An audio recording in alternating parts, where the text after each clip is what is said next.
Hola, buenos días. Me falta mesa para tanto cachorro. Bueno, faltan menos de 30 días para que llegue la primavera. Así que eso es motivo de regocijo.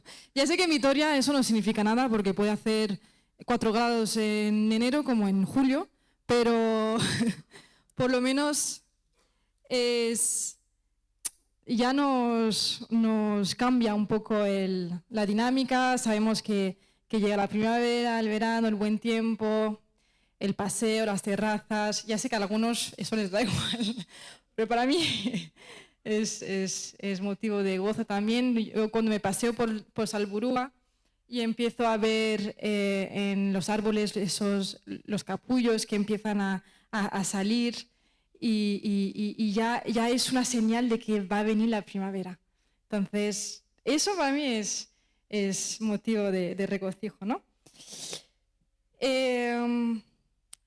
Para los que no estuvieron el domingo pasado, vinieron a visitarnos el Ministerio de Puertas Abiertas, que básicamente se dedica a la iglesia perseguida en los países donde el cristianismo es algo perseguido, y vinieron a informarnos, a ponernos al día con la situación de los cristianos perseguidos en el mundo. Y nos contaban el caso de Ayéis. Ayéis es pues un cristiano de Somalia, que Somalia es uno de los países más perseguidos en el mundo. Él nos contaba en el vídeo que nos pusieron que cuando él se convirtió, bueno, pues su familia entera lo repudió, lo apartaron de la sociedad, y aparte de eso, él estuvo 7 años viviendo la fe en soledad, o sea, 7 años sin conocer ningún cristiano, sin poder compartir su fe con ningún cristiano. Y por fin, al cabo de estos 7 años, conoció a Libán, que era un joven cristiano también. De hecho, la historia es fascinante cómo se conocieron, porque claro, había miedo de que las autoridades los descubrieran. Y poco a poco, esta pequeña iglesia compuesta de 2 creyentes fueron creciendo y llegaron a ser 14 creyentes. Eso en Somalia es una macroiglesia. Bueno, pues de estos 14 creyentes, solo 2 sobrevivieron. Los 12 fueron asesinados, y Libán, ese primer amigo que Ayéis había conocido, fue el primero en ser asesinado. Ayéis, aparte de sufrir muchas cosas en el tema de la salud, estaba en un momento muy crítico y tuvo que huir al final de Somalia. Pero mirad lo que nos dice. Dice, sabía que como persiguieron a Jesús, nuestro Redentor, como dice en la Biblia, cuánto más y peor a nosotros, discípulos de Cristo. Así que cada vez que me enfrentaba a una persecución intensa, me identificaba con Cristo y me sentía más cerca de Él. Fijaros de cómo él habla de la persecución, ¿vale? Le identificaba con Cristo y se sentía más cerca de Él. También decía, Él no nos pedía que oráramos para que cesara la persecución, que eso nos parece muy, muy fuerte, ¿no? Porque nosotros es lo que pediríamos. No, Él decía, os pedimos no que pare la persecución, sino que oréis para que seamos más fuertes espiritualmente, para que nos fortalezcamos en medio de la persecución y para que seamos más parecidos a Cristo. Algunos podrían pensar que estos testimonios están hechos para producir pena y lástima por los que sufren la persecución en el mundo. Pero la realidad es todo lo contrario. No es para producir pena ni lástima. Primero es para animarnos a nosotros y estimularnos a nosotros en nuestra fe. Y segundo, para provocar una pregunta necesaria en nosotros. ¿Por qué yo, que no he tenido que sufrir nada semejante, me siento desanimado y cansado en mi fe. Da la sensación que con el tiempo todo toma un tono gris. Ya no está esa ilusión, ese brillo en los ojos de seguir a Cristo. No hemos perdido la fe, pero estamos cansados de pelear. El otro día nos contaba un pastor de una macroiglesia con un largo ministerio que vio a su mujer un poco desanimada y le preguntó qué le pasaba y ella le confesó: sigo teniendo fe, no quiero abandonar la iglesia, pero estoy cansada. Estoy cansada de pelear. La cuestión aquí, como vemos, no es la intensidad de los problemas que nos pueden pasar, porque mirad lo de Somalia, tienen que vivir y sufrir cosas que nosotros no nos imaginamos ni viviríamos en toda nuestra vida. Sino la cuestión es cómo dejo que los problemas afecten a mi fe. Porque la mayoría de los problemas que nos suceden en la vida, que nos pasan, somos capaces de solucionarlos con cierta facilidad y rapidez y no llegan a destabilizarnos del todo. Pero hay situaciones donde la adversidad parece no tener fin y parece ser insuperable. Y es ahí donde entramos en crisis. Es ahí donde entramos en crisis. ¿Sabéis cuál es la definición de crisis? Crisis es cuando vemos que la solución a nuestros problemas parece ser inaccesible. Cuando la distancia entre el problema que tengo y la resolución es demasiado larga. Ahí entramos en crisis. No me voy a poner a hablar de neurociencia porque no tengo ni idea, pero según mi experiencia, este tipo de situaciones me provocan angustia por no saber hasta cuándo se va a prolongar este sufrimiento. Y la angustia que persiste en mí hace que se instale el desánimo. Cuando estos sentimientos no son tratados a tiempo, afectan a nuestra vida espiritual y a nuestra fe.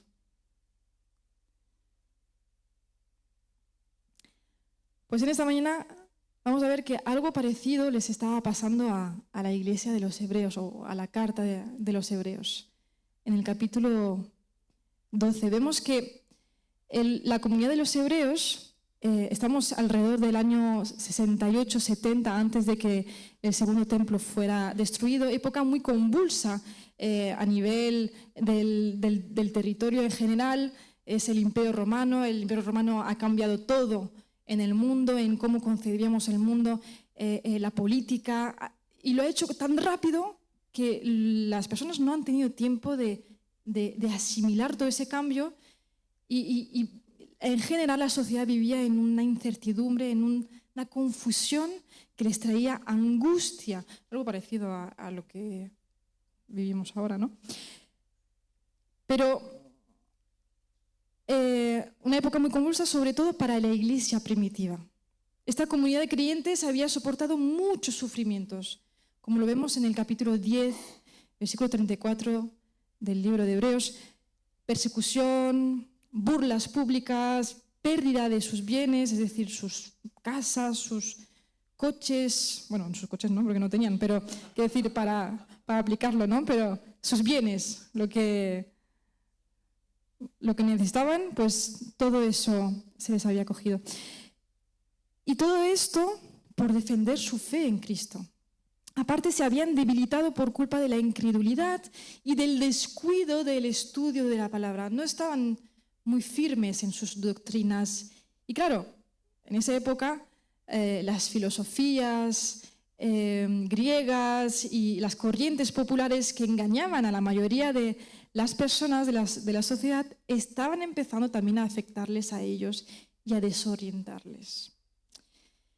Y aunque esta iglesia, esta comunidad, al principio había enfrentado todo esto con firmes en Cristo y con gozo, como vemos en el capítulo 10, esta situación difícil que parecía no tener fin, es decir, esta angustia prolongada, había empezado a afectarles anímicamente y espiritualmente. Consecuencia de esto fue la apatía espiritual, ese cansancio, esa falta de ganas de pelear ya, el desánimo, la desorientación. Algunos incluso habían caído en el camino y habían abandonado su fe. Y entonces el autor, sabiendo esas circunstancias,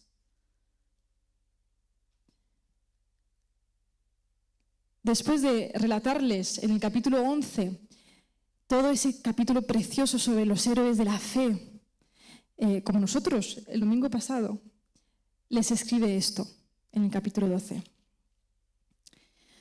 Por lo tanto, nosotros también, ¿vale? Visualizar esta comunidad que está en este momento, en esta situación, y pensar cómo ese mensaje que les va a decir ahora podría afectarles.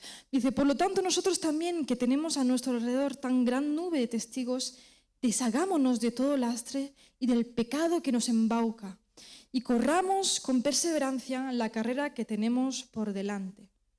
Hagámoslo con los ojos puestos en Jesús, el autor y consumador de la fe, el cual, para alcanzar el gozo que le ha propuesto, sufrió la cruz, menospreciando la vergüenza que debía pasar, y se sentó a la diestra del trono de Dios. Considerad a aquel que sufrió contra sí mismo tanta hostilidad de parte de los pecadores, para que el cansancio y el desánimo no se apoderen de vosotros. Y en el versículo 12 dice, por eso, levantad las manos caídas y las rodillas paralizadas, y haced sendas derechas para vuestros pies, para que el pie cojo no se salga del camino, sino que sea sanado. El primer versículo, cuando dice, por lo tanto nosotros también, que tenemos a nuestro alrededor tan gran nube de testigos. Testigos en griego es martus. ¿A qué os suena esta palabra? Mártir.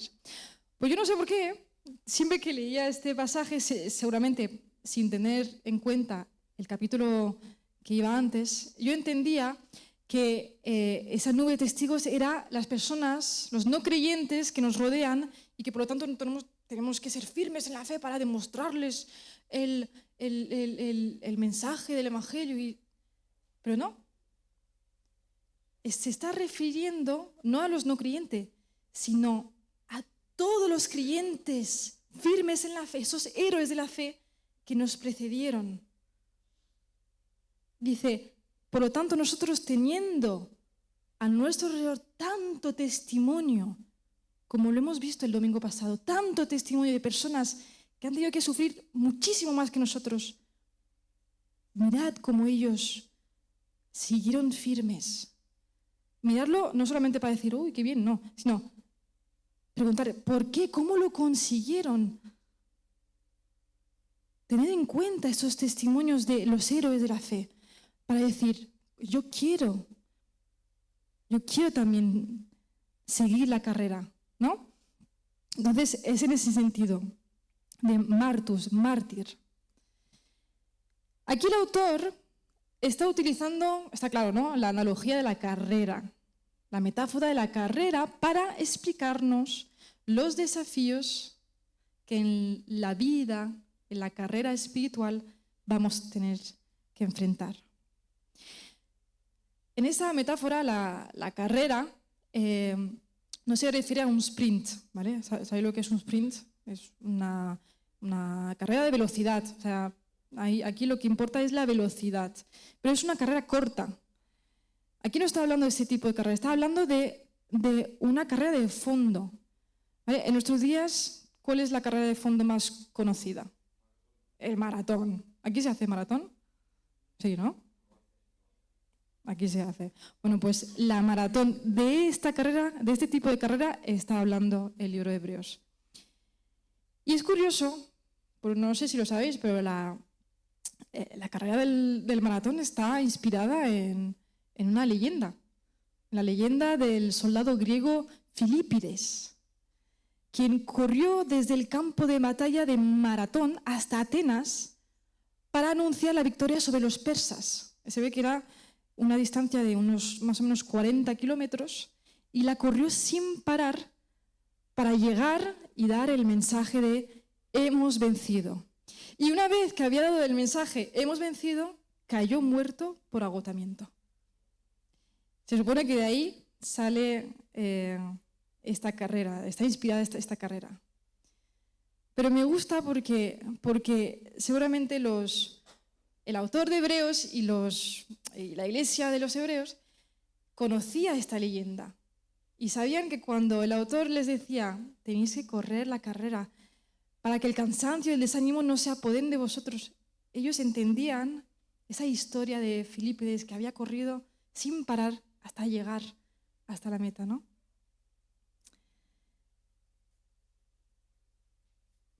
¿Cuál es el motivo principal de la carta del capítulo 12? ¿Cuál es el motivo principal? En el versículo 3 lo tenéis.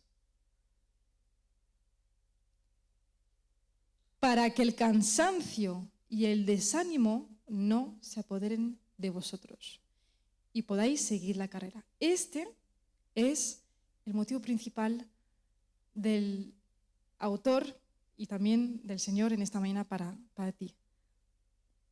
Fijaros que no dice para que nunca sintáis cansancio ni desánimo, sino para que estos no se apoderen de vosotros, dice, y podáis seguir la carrera que tenéis por delante. Es decir, entendemos con eso que hay un cansancio, un desánimo que es normal y natural y que hasta los más fuertes en la fe han experimentado, pero que llega un momento que si se instala, ese cansancio, ese desánimo se vuelve tóxico y entonces puede hacer peligrar mi fe.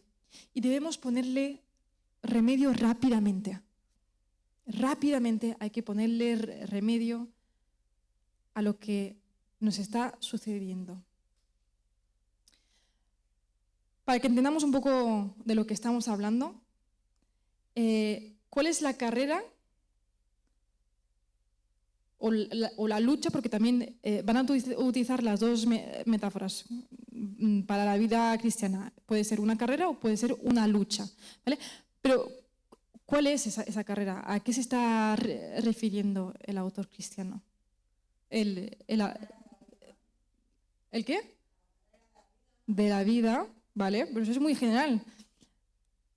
Claro, aquí, si nos fijamos, la carrera de la fe.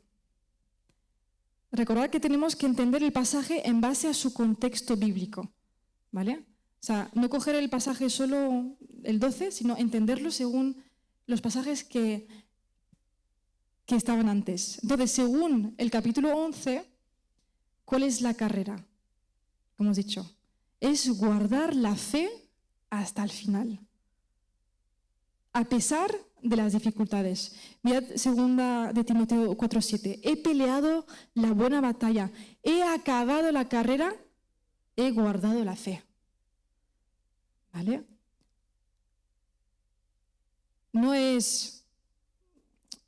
La carrera no es, porque muchas veces lo podemos entender así, conseguir ser un buen cristiano moral, hacer buenas acciones, y esa es mi carrera de todos los días. Aquí, si nos fijamos, lo que está hablando es de guardar la fe hasta el final.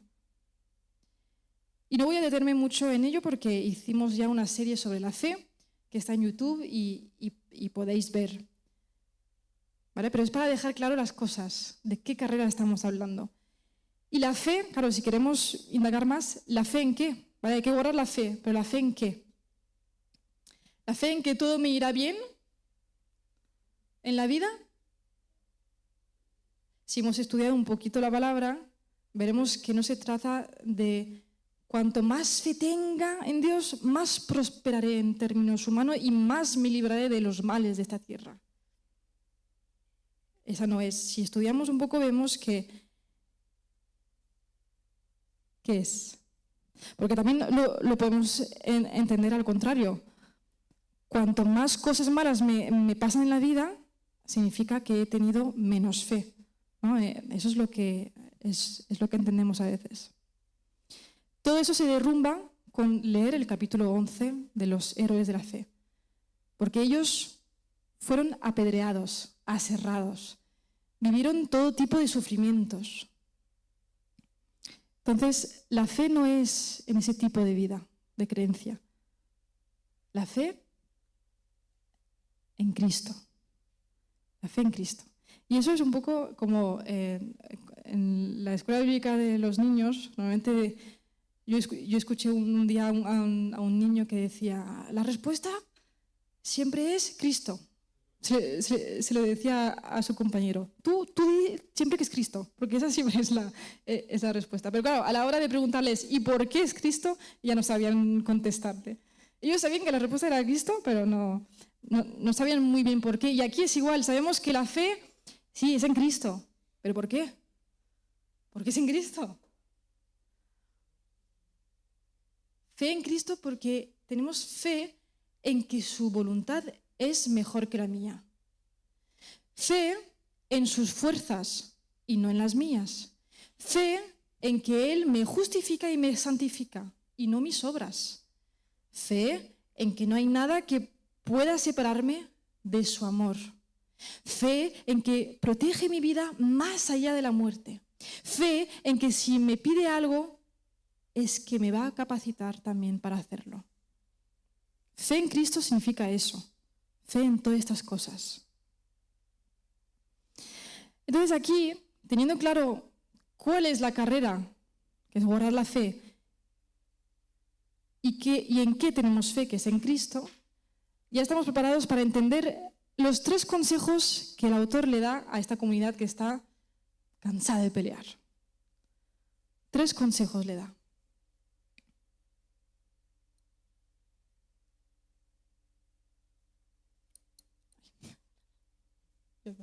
Ahí. Dice, versículo 1, por lo tanto nosotros también que tenemos a nuestro alrededor tan gran nube de testigos, deshagámonos de todo lastre y del pecado que nos embauca y corramos con perseverancia la carrera que tenemos por delante. El pasaje nos presenta aquí el pecado como algo que obstaculiza la carrera, el cual, aunque tropecemos en él, se debe apocémenoi, que en griego significa desechar, alejar. Literalmente dice poner fuera de sí. Esa es la palabra que utiliza en griego, poner fuera de sí. Porque es un lastre, es un peso que nos ralentiza para correr ligeros la carrera que tenemos por delante. Normalmente lo que más nos tortura no son los problemas que nos llegan desde fuera y están fuera de nuestro control, sino los problemas causados por nuestros propios errores o pecados. Porque entramos en un círculo vicioso de ¿por qué lo hice? Por mi culpa ha pasado esto. ¿Por qué tomé esta decisión? ¿Y si no hubiera dicho o hecho esto? Eso es lo que nos tortura de verdad, porque lo que nos viene, pues nos viene y no hay forma de controlarlo y bueno, pero nuestros errores sí que nos pesan, como un lastre, como un peso. Y podemos perder mucho tiempo, mucho tiempo lamentándonos por estas cosas. De hecho, podemos perder la vida entera lamentándonos. La vida entera por los errores del pasado. Por eso que cuando hemos tropezado en un obstáculo, cuando hemos tropezado en un pecado, no debemos quedarnos en el suelo retorciéndonos en el lamento. Debemos levantarnos y corregir lo que nos hizo caer. Debemos levantarnos y corregir ese error. Porque lamentarnos y quedarnos en el suelo nos hará perder tiempo, nos hará olvidar cuál es el enfoque, nos ralentizará. ¿Has pecado? Vale. Levántate y corrige. Y sigue la carrera. Por eso que en el versículo 10 dice, Por eso levantad las manos caídas y las rodillas paralizadas. Y haced sendas derechas para vuestros pies, para que el pie cojo no se salga del camino. Corrige, levántate y corrige el error. Si hay cosas que confesar, confésalas. Si hay una conversación necesaria que enfrentar, enfréntala. Si hay situación o hábitos que corregir, corrígelos. Si hay malos pensamientos que rechazar, recházalos. Pero no pierdas más tiempo lamentándote en el suelo. Necesitas quitarte lo que te carga y seguir la carrera ligero. Esto es cuando somos conscientes de nuestro pecado, pero no siempre somos conscientes de nuestro pecado y eso normalmente ocurre cuando hemos desviado nuestra culpa hacia una persona o hacia una situación. El pecado, una de las definiciones que aprendemos en teología es que el pecado es cobarde. El pecado siempre va a tender a desviar la culpa hacia una situación o una persona. Si os fijáis, lo vemos continuamente en el relato bíblico, desde Génesis, Adán y Eva, ¿no? La mujer que me diste, ella es la culpable. O Caín, o David, cuando le pasó todo lo de adulterio, que tuvo que venir el profeta para abrirle los ojos sobre su pecado, porque hasta ahí aún él se había justificado y no veía su pecado. Hay un concepto en psicología que se llama mentira desiderativa, que le suele pasar a los niños pequeños. De hecho, si hemos tratado con niños, alguna vez algún niño ha venido con la boca llena de chocolate y cuando le habíamos prohibido de comer chocolate fuera de la merienda y le hemos dicho, ¿has comido chocolate? Y él, que no, que yo no he comido chocolate, que no. Y él está convencido de que no ha comido chocolate por el miedo al castigo. Es una mentira desiderativa que se autoconvence de lo que dice. Pero es una mentira provocada por el miedo al castigo. Y ya nosotros, los que estamos aquí, ya no somos niños, pero de alguna forma ese patrón de conducta ha ido repitiéndose en nuestra vida y algunas veces nos pasa eso, de que por miedo al castigo, por miedo a las consecuencias, nos autoconvencemos de que no, yo no he hecho eso, yo no lo he hecho. Pero ¿sabes qué? No tengas miedo a ser valiente y reconocer que te has equivocado y que lo has hecho mal. ¿Sabes por qué? Porque es grande la gracia con que Dios te mira y es grande el perdón con que limpiará tu pecado. Es grande la gracia que te rodea. No tengas miedo. Sé valiente y reconoce tu pecado para seguir avanzando en la carrera. Segundo consejo para seguir la carrera es: hagámoslo con los ojos puestos en Jesús, el autor y consumador de la fe. Justamente cuando solemos tropezar en el camino es cuando estamos distraídos, mirando para otro lado, ¿no? Normalmente a mí me suele pasar. Cuando estoy más distraída es cuando más meto la pata. Y suelo estar muy distraída siempre. En la metáfora esa de la carrera, los corredores saben que en la carrera habrán cosas que les invite a abandonar la carrera. Rampas, cansancio, pensamientos tal como te has quedado atrás, no vas a llegar, te vas a cansar, no vas a poder terminar la carrera. Y por eso saben, estos corredores están preparados para hacer un ejercicio mental y concentrarse y fijar la mirada ¿dónde? En su objetivo, que es la línea final, para no dejarse distraer y seguir avanzando. De hecho, están más preparados mentalmente que físicamente. O sea, preparan las dos cosas. Porque saben que eso les puede hacer caer y no acabar la carrera. Pues de la misma manera, nosotros, en la carrera de la vida espiritual, habrán cosas en el camino que intentarán distraernos para invitarnos a abandonar. Como nos lo dice el autor, debemos fijar la mirada en Jesús. Pero, fijar la mirada en Jesús, ¿qué es? Pues primero es descansar en la profunda convicción de que Él está con nosotros y está al control de todo. ¿Vale? Eso es fijar la mirada en Jesús. ¿Cómo se vive esto en la práctica? ¿Vale? Porque eso es una frase muy bonita, pero ¿cómo se vive esto en la práctica? Pues fijaros un ejemplo bíblico, una vivencia de Jesús que nos lo puede hacer entender. Jesús calmando la tormenta. ¿Os acordáis de esta historia, no?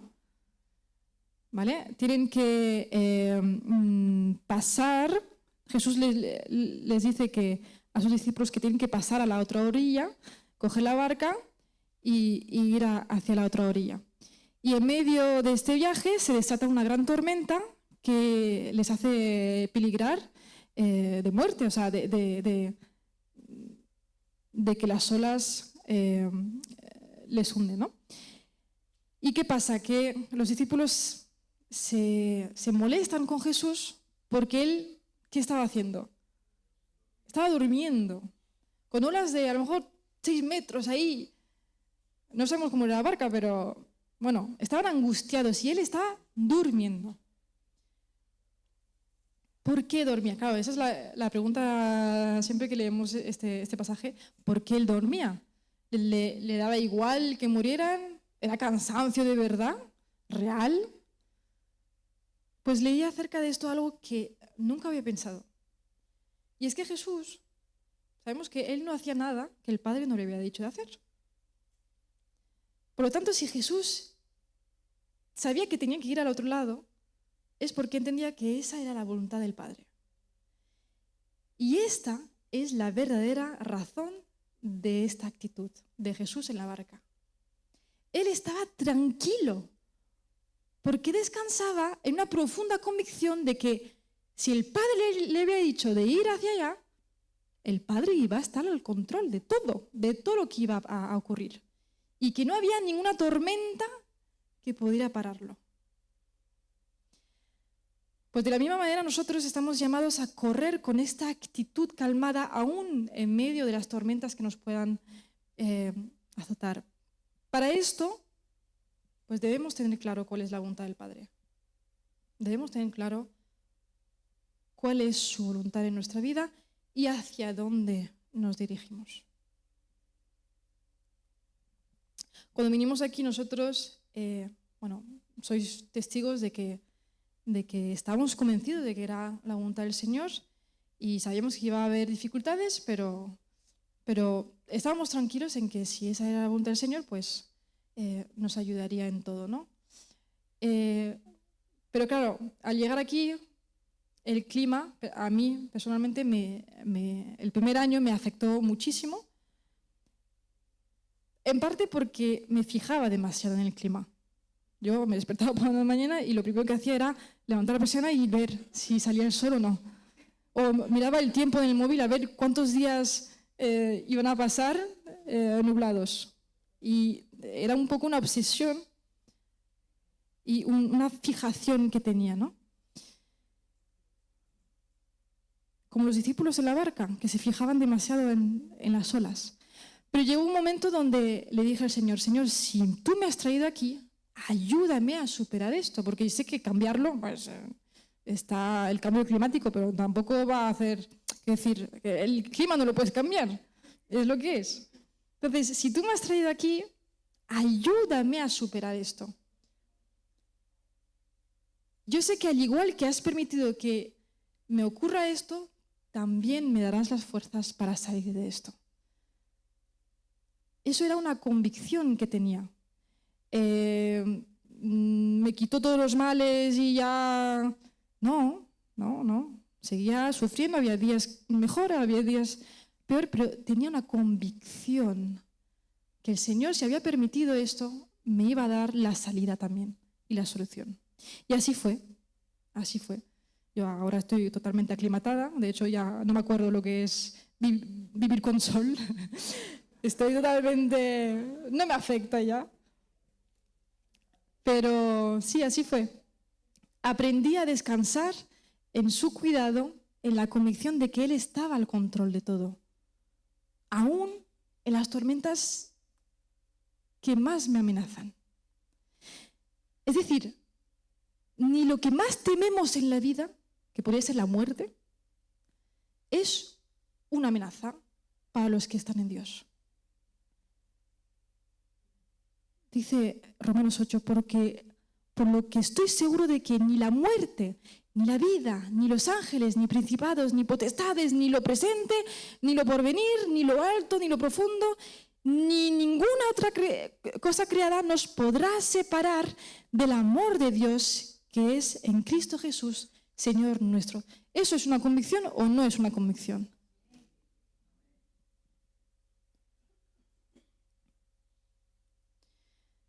Fijar la mirada en Cristo es también no dejarse distraer. ¿Vale? Hemos dicho que es confianza total en su control, pero es trabajo nuestro no dejarnos distraer. La palabra que utiliza en el griego para puesto los ojos es aforontes, que significa atención no dividida, sino concentrada en un punto. Es decir, alejar la mirada de todas las distracciones para fijarse en un punto. Y es que a veces nosotros, los creyentes, sufrimos de TDA, no TDAH, sino TDA espiritual. Trastorno déficit de atención. Estamos tan distraídos por lo que nos angustia que nuestra cabeza nos lleva continuamente al tema. Continuamente volvemos a esta situación. Nuestra mente se va con tanta rapidez, con tanta facilidad, que llega a definir, al final, la percepción de las cosas. Y cuando ya controla la percepción de lo que vemos, controla nuestras decisiones. Controla las decisiones que tomamos. Algo parecido le pasó a Pedro. ¿Os acordáis cuando Pedro, ahí con un arrebato de fe, le dice: Jesús, lo vieron en el mar, Jesús, voy, ayúdame a ir hacia ti y a andar sobre el mar? ¿Qué le pasó? Claro, aquí Jesús es quien le dijo de venir, o sea, la voluntad de Jesús estaba clara aquí, él sabía cuál era la voluntad de Jesús. No había confusión. ¿Por qué Pedro se hundió en el agua? Dicen por falta de fe, ¿no? Sí. Pero esa falta de fe fue provocada por un detalle antes. Él empezó a andar, y muy bien, mirando a Jesús. Pero, ¿qué pasó? Que de repente se quitó la mirada de Jesús y empezó a mirar las olas que tenía alrededor. Y eso le hizo entrar miedo, y entonces dudó y se hundió, ¿vale? O sea, decimos, sí, Pedro no tuvo fe, sí, pero no tuvo fe, ¿por qué? Porque dejó de fijarse en Jesús, se distrajo y miró a las olas. ¿Cómo en la práctica puedo? O sea, yo me identifico mucho con Pedro, constantemente me identifico con Pedro. Entonces, ¿cómo en la práctica puedo fijar la mirada en Jesús y no dejarme distraer por estas olas? O sea, no me vais a decir que unas olas de 6 metros no destabiliza a uno. Da temor, es normal. ¿Cómo? En la práctica puedo hacer eso. Hubo una tormenta que Jesús pasó, mucho peor que la de la barca, mucho peor que la de Pedro. La pasó en Getsemaní. Ahí vivió la crisis más difícil que tuvo. De hecho, lo confesó a sus discípulos, dijo, estoy angustiado hasta la muerte, porque su mente no podía dejar de pensar en el sufrimiento que le esperaba en la cruz. Entonces él analizó y dijo, no puedo dejar que esto me condicione a tomar una decisión. ¿Y qué hizo en Getsemaní? Él no se fue de ahí hasta averiguar, hasta estar preparado para cumplir la voluntad de Dios. Él estaba angustiado porque hemos dicho que ponía la mirada en el sufrimiento que le esperaba y por eso se apartó para librar la batalla que había en su corazón entre el deseo de cumplir la voluntad del Padre y su propia voluntad. Hace tiempo explicamos que el corazón del hombre tiene una dicotomía, tiene varios deseos en su corazón. Está tanto el deseo de cumplir la voluntad del Señor, de adorarle, de amarle, como también de adorarnos a nosotros, de cumplir nuestros deseos. O sea, que el corazón del ser humano no es limpio, no es blanco o negro, hay un caos ahí, hay diferentes deseos. Y en el corazón de Jesús, él quería librar esta batalla para no hacer su propia voluntad, a pesar de que sabía las consecuencias, ¿no? Y entonces él no se fue de ahí, como hemos dicho, hasta estar preparado para hacer la voluntad del Padre. Lo que le ayudó para seguir la carrera fue quitar la mirada del sufrimiento de la cruz y enfocarla en algo que aún no se veía, pero que le traía mucho gozo. ¿Qué era? Volver a estar con su Padre, el reencuentro con su Padre. Eso le daba un gozo. Pero claro, la mirada, otra vez, volvió a la cruz. No, no se fue de ahí hasta estar preparado y hasta tener la mirada bien enfocada en lo que no se veía en este momento, pero él tenía la convicción de que llegaría. Deja ya de enfocarte en lo que te angustia. Porque como dice Mateo 6:27, ¿quién de vosotros, por mucho que se preocupe, puede añadir una sola hora al curso de su vida? Más bien, como Jesús, ve a Getsemaní, ora, no te vayas de ahí hasta estar preparado para hacer la voluntad del Padre, para que Él te ayude a quitar la mirada de lo que te angustia y ponerla en convicciones que te traigan gozo y que te ayuden a seguir la carrera.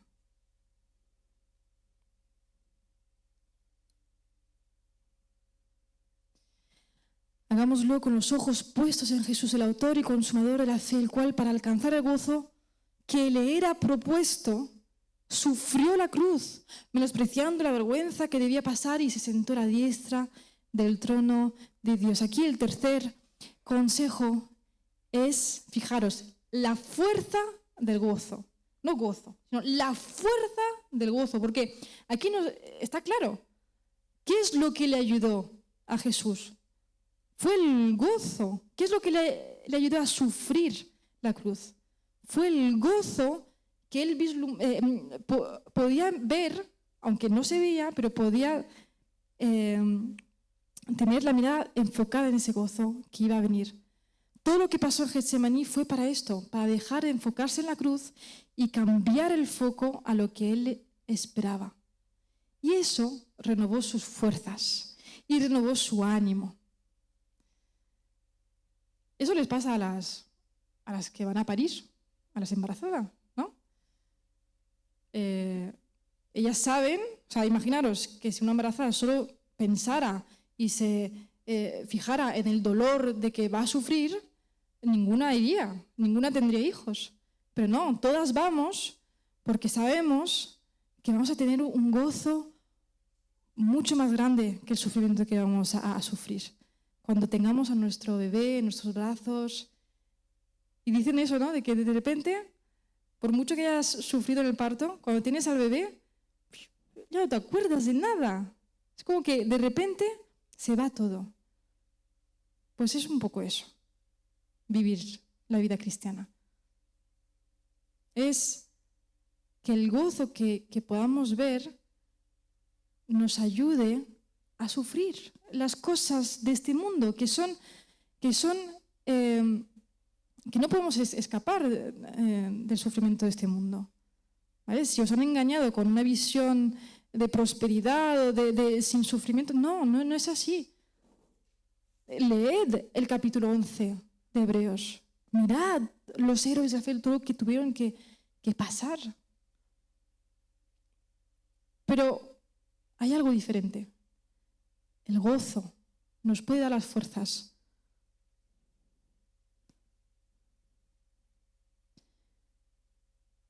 El pastor Christopher Swade dice: el creyente cuyo corazón está lleno de gozo realmente es imbatible. El creyente cuyo corazón está instalado el gozo es imbatible, porque su vida está firmemente anclada en las realidades eternas del reino y no en las temporales de este mundo. Tiene una convicción inamovible de que hay un Dios que reina soberano sobre todas las cosas y que la especialidad de ese Dios es utilizar las adversidades y la derrota para traer bendición a su pueblo. Si en esta mañana, estoy terminando, si en esta mañana reconoces que los problemas, el cansancio y el desánimo te han quitado las fuerzas, te han robado el gozo de la carrera, necesitas clamar como el salmista en el Salmo 51. Señor, devuélveme el gozo de tu salvación. Devuélveme el gozo, porque ahí están mis fuerzas. Al igual que un bebé cuando está en los brazos de su madre y está gozando, está tranquilo. ¿Por qué? ¿Por qué un bebé está tranquilo en los brazos de su madre? Porque sabe que la ama. Sabe que su madre le ama y que va a hacer lo que sea para protegerlo. Entonces, lo último con que me gustaría que os quedara en lo que hemos repetido, en estas convicciones, una de las convicciones que debemos tener clara es el amor que Jesús te tiene. ¿Hasta dónde llega su amor? ¿Sabéis hasta dónde llega? Hasta la cruz. Hasta ahí llegó su amor, hasta entregar su propia vida por ti. Entonces, no puedes dudar de su amor, está claro. Y en eso tienes que descansar.